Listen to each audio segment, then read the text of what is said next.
Bismillahirrahmanirrahim. Assalamualaikum warahmatullahi wabarakatuh. Pada kesempatan ini kita akan belajar tentang ukuran pemusatan data, yaitu yang pertama ada min atau rata-rata, kemudian median nilai tengah, dan modus masing-masing untuk data tunggal dan data kelompok. Yang pertama tentang min. Min adalah jumlah nilai datum dibagi dengan banyaknya datum. Untuk data tunggal, menentukan rata-rata dengan cara menjumlahkan semua nilai datum kemudian dibagi dengan banyaknya datum. Contoh, tentukan rata-rata dari data berikut. Nah, untuk menyelesaikannya yang diketahui adalah data 4776533. Nah, n adalah banyaknya datum. Maka hitung saja banyaknya datum. Terdapat 1, 2, 3, 4, 5, 6, 7. Terdapat 7 datum. Ditanyakan rata-rata atau expert, maka rata-rata sama dengan jumlah nilai datum dibagi dengan banyaknya datum. Diperoleh jumlahkan 35 dibagi dengan 7 sama dengan 5, maka rata-ratanya adalah 5. Kemudian untuk data tunggal yang kedua berkaitan dengan data berbobot, yaitu jika terdapat beberapa datum yang memiliki nilai sama, maka untuk menentukan rata-ratanya, yaitu expert sama dengan frekuensi datum pertama dikalikan nilai datum pertama ditambah frekuensi datum kedua, atau banyaknya datum kedua dikalikan nilai datum kedua, dan seterusnya dibagi dengan banyaknya datum atau jumlah frekuensi. Contoh, nilai ulangan matematika diperoleh nilai 70 sebanyak 3, kemudian nilai 75 sebanyak 4, dan nilai 80 sebanyak 3. Maka untuk menentukan rata-ratanya sama dengan, yang diketahui dari soal tersebut. Perhatikan, yang memperoleh nilai 70 sebanyak 3 berarti untuk nilai datum yang pertama atau X1-nya sama dengan 70, dengan frekuensi atau banyaknya yang memperoleh nilai 70 adalah sebanyak 3. Kemudian datum kedua atau nilai yang kedua 75 yang memperoleh nilai 75 sebanyak 4. Kemudian yang memperoleh nilai 80 ada sebanyak 3. Kemudian yang ditanya adalah rata-ratanya. Maka penyelesaiannya 3 dikali 70 ditambah 4 dikali 75 ditambah 3 kali 80, pembaginya adalah banyaknya masing-masing frekuensi. 3 tambah 4 tambah 3. Maka diperoleh 750 dibagi 10 sama dengan 75. Sehingga rata-rata nilai matematika dari ulangan tersebut adalah 75.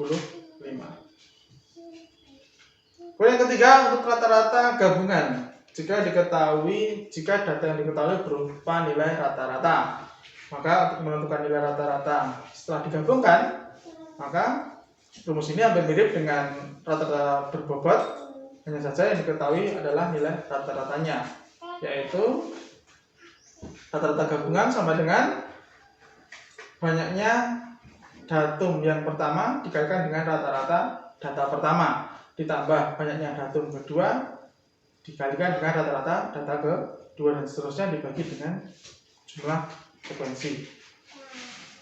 Nah, di sini ada contoh lagi.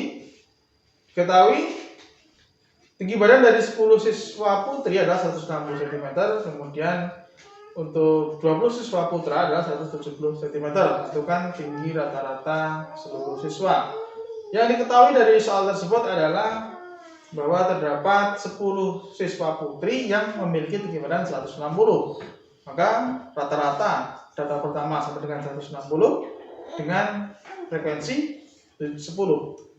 Kemudian untuk rata-rata yang kedua yaitu sebesar 170 dengan banyaknya datum 20 siswa. Nah, yang ditanya adalah rata-rata setelah kedua data itu digabungkan. Oke, untuk penyelesaiannya, rata gabungan sama dengan 10 dikali 160 ditambah 20 dikali 170 dibagi dengan banyaknya seluruh siswa, yaitu 10 tambah 20 sama dengan diperoleh 5000 dibagi 30 sama dengan 166,67, sehingga diperoleh rata-rata tinggi badan siswa putra dan putri atau seluruh siswa adalah 166,67. Oke. Soal berikut dapat kalian gunakan sebagai latihan. Silahkan kalian coba.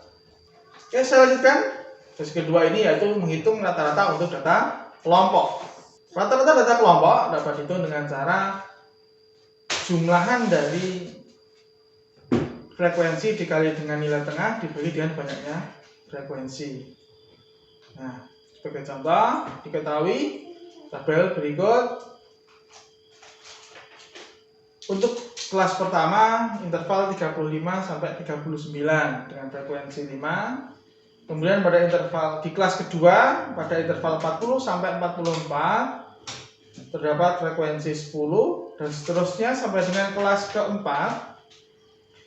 Dari interval 50 sampai 54 terdapat data sebanyak 3. Nah, sekarang kita akan coba menentukan rata-rata dari data berikut. Dari tabel tersebut kita tambahkan beberapa kolom yang kita gunakan dalam membantu untuk menghitung. Kolom yang perlu kita tambahkan, yang pertama tentang nilai tengah. Masih ingat nilai tengah dalam penyusunan tabel distribusi kemarin? Bahwa nilai tengah diperoleh dari batas bawah ditambah dengan batas atas dibagi dengan 2. Jadi untuk nilai tengah di kelas pertama sama dengan 39 ditambah 35, kemudian dibagi 2 sama dengan 37, dan seterusnya sampai ke bawah. 40 ditambah 44 dibagi 2, 42, dan seterusnya.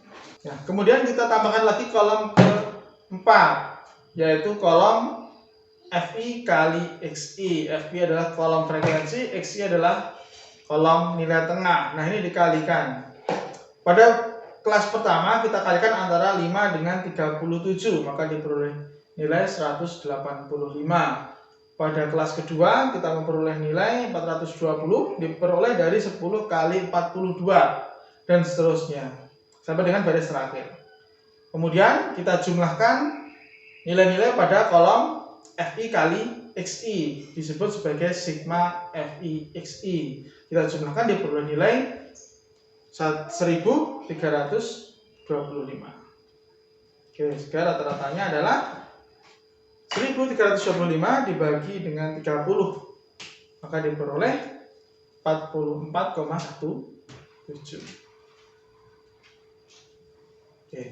Menghitung rata-rata dengan pada data kelompok pada tabel tersebut mungkin akan memerlukan waktu yang lama dan perkalian yang melibatkan angka-angka yang besar. Maka di sini akan ada yang namanya menghitung rata-rata data kelompok dengan metode rataan sementara.